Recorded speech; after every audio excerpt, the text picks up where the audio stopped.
Hello students, आज हम लोग स्टार्ट कर रहे हैं नया चैप्टर 12 जिसका नाम है एरियाज़ रिलेटेड टू सर्कल। तो नाम से ही क्लियर है कि इसमें सर्कल से रिलेटेड जैसे सर्कल से रिलेटेड एरिया का मतलब उसके सेगमेंट का एरिया, उसके सेक्टर का एरिया, तो इस तरह का सेमी सर्कल का एरिया, तो जो जैसी कंडीशन बनेगी उसके अकॉर्डिंग हम लोग इसका एरिया फाइंड करेंगे। सर्कल से रिलेटेड जितने भी पॉसिबल एरियाज़ आप फाइंड कर सकते हैं उनके शेप के अकॉर्डिंग, उसमें जो भी शेप बनते हैं। तो जैसे इसमें अगर आपको देखा जाए तो इंट्रोडक्शन में अगर हम बात करें तो आपको एक सर्कल का एरिया फाइंड करना है। जैसे आपने बेसिक क्लासेस में देखा होगा 9 तक, एरिया ऑफ सर्कल का क्या फार्मूला होता है। अगर मान लीजिए एक सर्कल है, इसका रेडियस है r। चैप्टर 10 में हमने थोड़ा सा इसके बारे में बेसिक एकदम बातें की है कि सर्कल कैसे डिफाइन होता है, रेडियस क्या होता है, सेंटर क्या होता है, सारी चीज़ें। एक बार अगर आपको डाउट क्लियर करना है तो आप एक बार इंट्रोडक्शन वीडियो चैप्टर 10 का देख सकते हैं, उसमें सारी चीज़ें बेसिक से हैं। तो अगर मान लीजिए एक सर्कल है जिसके रेडियस स्मॉल r है, सेंटर O है और सरकमफ्रेंस पे एक पॉइंट है A, तो ऐसी कंडीशन में इसका जो एरिया ऑफ सर्कल होता है, area of circle is equal to pi into r square. ये आपके एरिया ऑफ सर्कल का फार्मूला होता है। तो ये सब हम लोग पढ़े हैं। लेकिन अगर हम लोग बात करें, जैसे अगर इसमें हम लोग बात करें पेरीमीटर, तो इस वीडियो में हमें पढ़ना है perimeter, segment of circle, sector of circle, area of sector, area of segment and length of an arc. इतनी चीज़ों की ज़रूरत हमें पड़ेगी इस चैप्टर को जब हम एक्सरसाइज को सॉल्व कर रहे होंगे, तो इनको बारी बारी से हम लोग समझते हैं। तो अगर पहली बात करें पेरीमीटर की, तो पेरीमीटर क्या होता है, circumference of circle is called its perimeter, या total length of boundary of circle is called perimeter. मतलब पॉइंट ए से आप स्टार्ट करिए, ये जो सर्कुलर लाइन है यहाँ तक आप पहुँचिए, तो जो आपकी लाइन बनेगी, जो टोटल लेंथ ऑफ लाइन है, या आप इस तरह समझिए कि पॉइंट ए से इस सर्कल को ब्रेक करके एक सीधी स्ट्रेट लाइन में आप फैला दीजिए इसके सरकमफ्रेंस को। तो जो टोटल लेंथ ऑफ, मान लीजिए रिंग का एक वायर का सर्कल है, तो वायर जो टोटल लेंथ होगा वो क्या हो जाएगा, इसका सरकमफ्रेंस। और सरकमफ्रेंस ही सर्कल का क्या कहलाता है, पेरीमीटर। तो perimeter of circle is equal to 2 pi into radius, that is r. और यहाँ पे रेडियस है, तो किसी सर्कल का अगर रेडियस आपको नोन है, मान लीजिए इसका रेडियस है 5 सेंटीमीटर, तो हम क्या कर देंगे 2 pi into 5, that is 5 two 10 pi. और पाई की वैल्यू अगर आप रखना चाहें तो 22/7 रख सकते हैं। अगर पाई के फॉर्म में आंसर निकालना चाहें तो केवल आर की वैल्यू रखेंगे। तो जैसे क्वेश्चन में रिक्वायरमेंट होगी उस तरह से हम लोग करेंगे। तो ये होता है पेरीमीटर ऑफ सर्कल। फिर नेक्स्ट टर्म अगर आता है आपका सेगमेंट। तो सेगमेंट की अगर हम बात करें तो मान लीजिए एक सर्कल है, सर्कल का सेंटर O है। अगर सर्कल के सरकमफ्रेंस के 2 पॉइंट्स को, मान लीजिए पॉइंट A है, B है, ये आपका सरकमफ्रेंस है, सरकमफ्रेंस ऑफ सर्कल, तो length of boundary is called circumference of circle. अब सरकमफ्रेंस पे 2 पॉइंट्स हैं A और B, इनको आप मिला दीजिए। इनको मिलाने वाला जो लाइन सेगमेंट AB बनता है वो कहलाता है कॉर्ड ऑफ सर्कल। फिर अब बात कर रहे हैं सेगमेंट की। तो सेगमेंट की अगर हम बात करें, सेगमेंट का मतलब होता है part of something, piece of something. जैसे लाइन सेगमेंट, लाइन का पार्ट, ऐसे सर्कल आपका सेगमेंट हो गया। सर्कल के सेगमेंट की बात करें, सेगमेंट ऑफ सर्कल, तो आप जैसे आपने कार्ड ड्रा किया तो आपका सर्कल 2 पीस में डिवाइड हो गया। एक तो इसका AB, कार्ड AB के नीचे वाला पोर्शन, ये पोर्शन आपका एक पार्ट हो गया, ये पूरा जो साइडेड है, ये आपका एक पीस हो गया सर्कल का।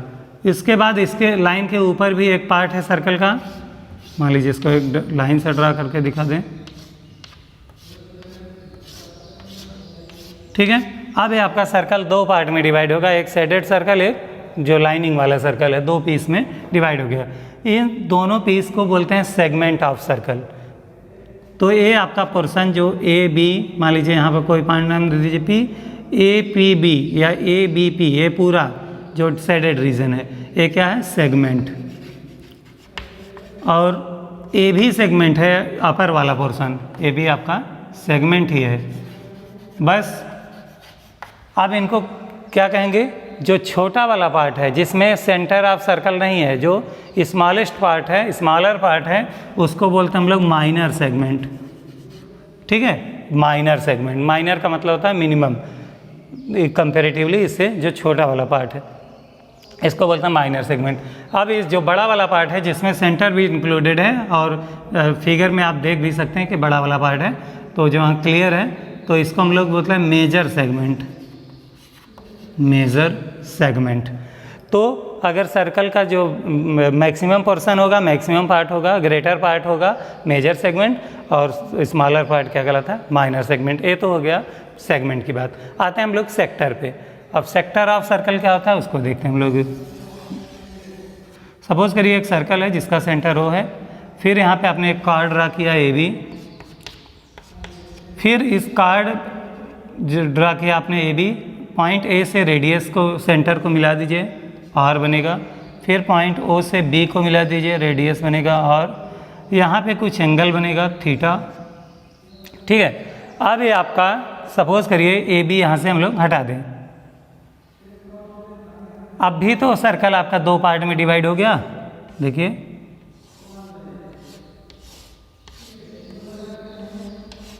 ये आपका एक पार्ट बना सर्कल का, और इसके बाद ये पार्ट आपका बना।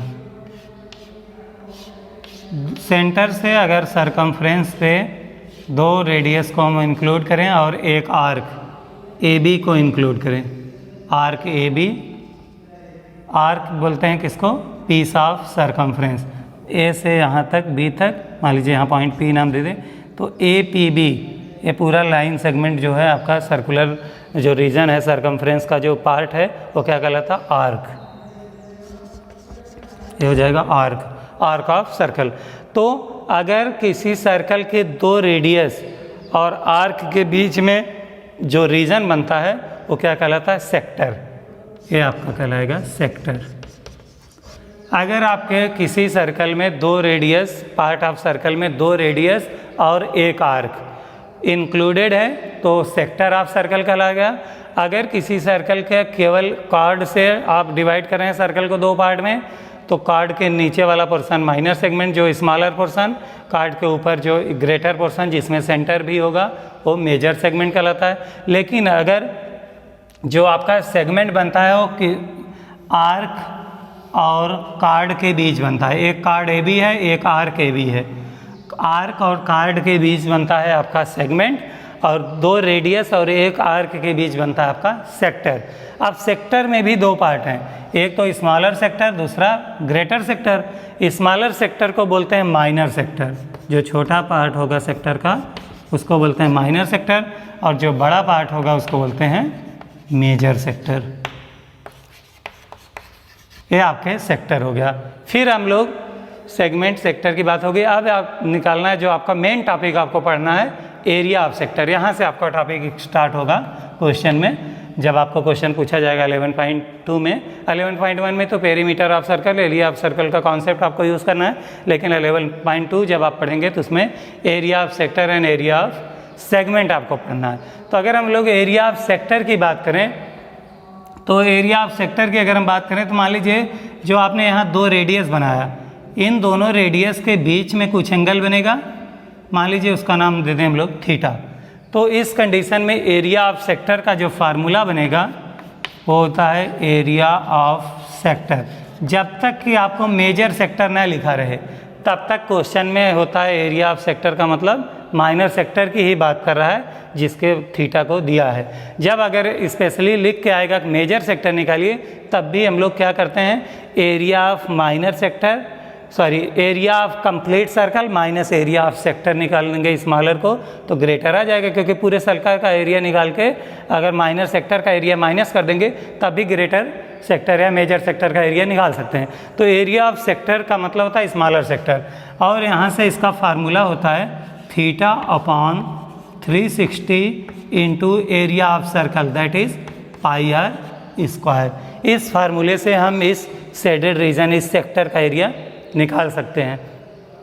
ठीक है, तो इस सेक्टर का एरिया निकालने के लिए हम लोग क्या करेंगे, इस थीटा की वैल्यू आपके क्वेश्चन में दिया रहेगा, रेडियस ऑफ सर्कल दिया रहेगा, आप इस फार्मूले में वैल्यू रख देंगे तो एरिया ऑफ सेक्टर निकल आएगा। अगर मान लीजिए अगर हमें निकालना होता है एरिया ऑफ मेजर सेक्टर, तो बड़े सेक्टर का एरिया निकालना होगा, तो एरिया ऑफ मेजर सेक्टर के लिए आपका फार्मूला बनेगा एरिया ऑफ मेजर सेक्टर। बड़े वाले सेक्टर के लिए एरिया हम क्या करेंगे, एरिया ऑफ कंप्लीट सर्कल, पूरे एरिया सर्कल का एरिया निकाल के छोटे वाले माइनर सेक्टर को माइनस कर देंगे, तो theta upon 360 into pi r square. ये आपका मेजर माइनर सेक्टर का फार्मूला है और ये एरिया ऑफ कंप्लीट सर्कल का फार्मूला है।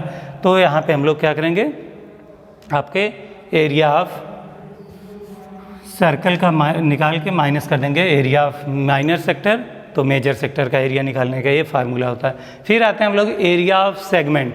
एरिया ऑफ सेगमेंट आप कैसे निकालेंगे, एरिया ऑफ सेगमेंट,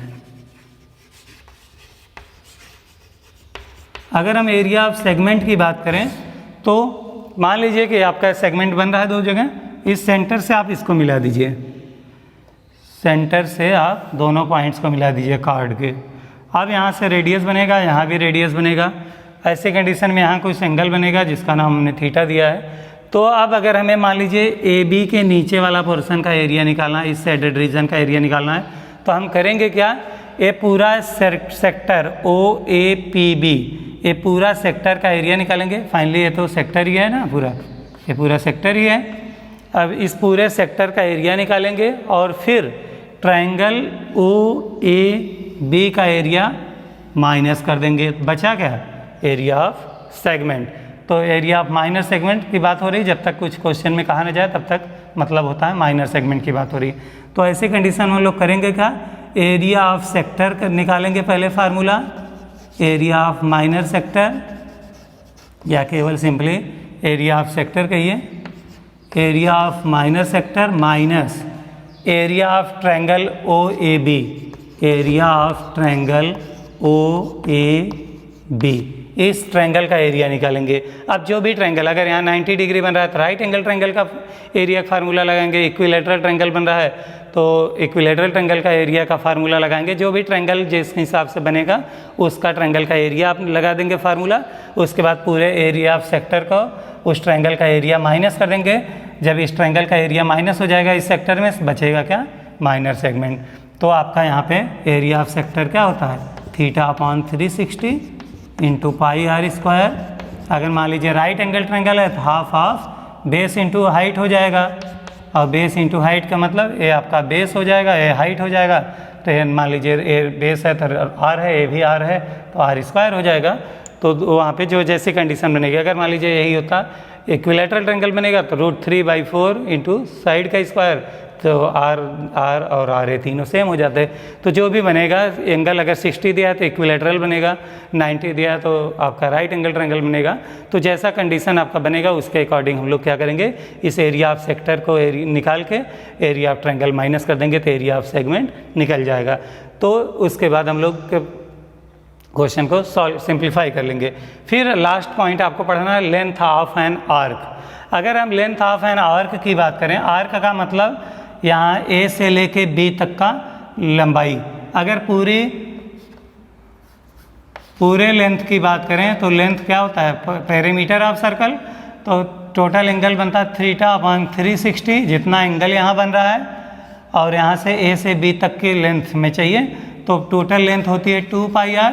अब जितना एंगल बन रहा है उतनी वैल्यू यहाँ रखिए, उतना पोर्शन आपका उस लेंथ, इस आर्क की लेंथ आप फाइंड कर लेंगे।